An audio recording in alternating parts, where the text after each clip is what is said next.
Morning, doctor and everyone. My name is Teik and MATRIC number is 270246. Now I'm going to present about market penetration.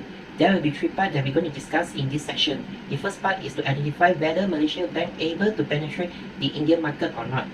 The second part is to identify the pros and cons if Malaysia Bank want to enter the Indian market. The third part or the last part will be identify the risks and challenge faced by the Malaysia Bank if they want to penetrate the Indian market. If Malaysia Bank want to penetrate the Indian market, they can establish a foreign bank subsidiary in India. However, there are few requirements they have to fulfill when they want to apply the license to operate the foreign bank subsidiary in India.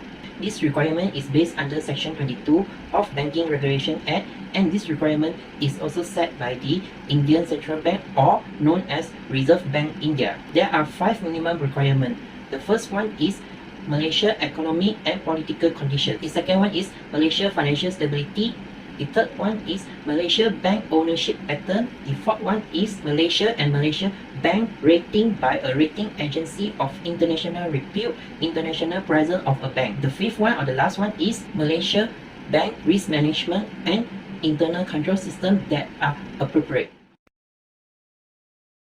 According to the latest news, we can see that Malaysia economy is recovering from the pandemic. This is due to several factors such as increased external demand, the end of containment measure, the opening of international border, and the improvement in the labor market condition. Next, we can see that Malaysia financial is getting more stable. Why? Because Malaysia Bank is well prepared against the funding problem by maintaining a strong capitalization level. They managed to exceed the minimum capital requirement, which is RM 135.4 billion. They have also been advised not to release the provision prematurely, especially for their customer or SME entrepreneur, until the borrower repayment behavior is identified. For the Malaysia bank ownership pattern, we can see that 58% of ownership is owned by the foreign bank, whereas 11% is owned by the government, 9% owned by the family, and 3% is owned by the institutional. And the remaining 19% is owned by the insider ownership in Malaysia Bank. For rating, Fitch affirmed Malaysia BBB+, which is a stable rating. It shows that economic Malaysia is stable. This is due to 3 factors. The first factor is increased external demand. It seems that there are high demands towards Malaysia product, which increase the activity of export.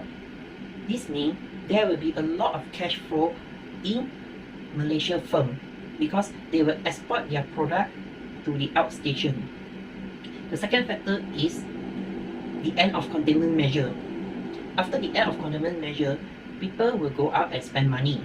This indicates that every Malaysia firm will start to get their revenue or profit, which shows that a cash flow in their business. The third factor is opening the international border. This will encourage a lot of people visit Malaysia, which will contribute a lot of income towards the tourism industry.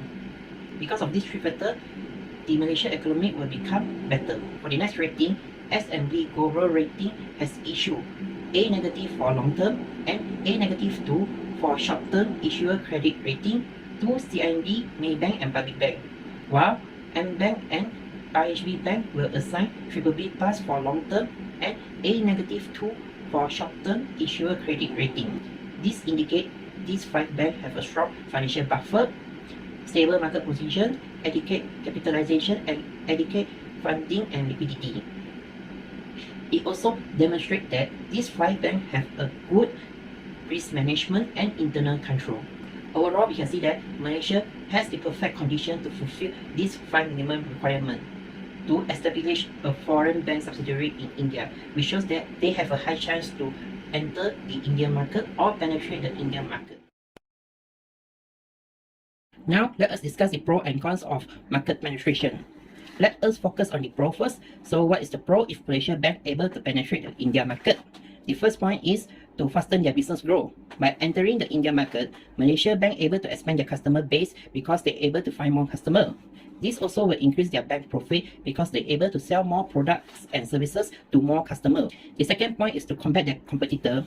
By entering the India market, they're able to find some talented employee that has unique skill and knowledge. This kind of employee is very hard to find in Malaysia, and by hiring them, it will provide a huge competitor to the Malaysia bank. Not only that, by entering the India market, Malaysia bank also can expand their customer base, which shows that they has more customer base or bigger customer base compared to their competitor. The third point is to diversify the risk. Example, let us assume that the bank performance in Malaysia is very bad, and they can offset this performance or this negative growth by putting more effort to increase the revenue from India. This will help them to maintain the revenue positive stream. Now let us discuss the cons. What are the cons if Malaysia bank able to penetrate the India market?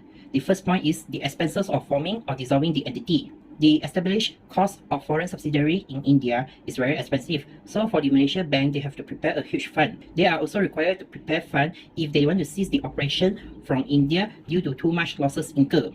This shows that to operate in India, the Malaysia bank has to prepare a lot of fund. The second point is reduction industry pricing strategy.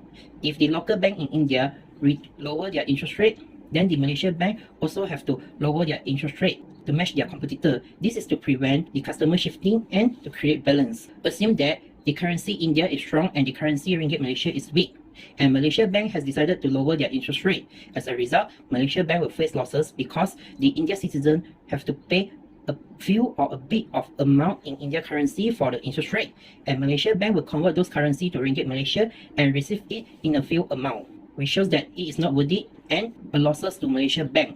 The third point is the financial culture. If Malaysia bank did not study the India financial culture and committed an offense, the Reserve Bank India will reward their lesson to operate in India. To prevent that, the Malaysia bank has to conduct a research about the India financial culture and understand it before they want to operate in India. And this will take a long time and a disadvantage for them too. That's all from me. Thank you.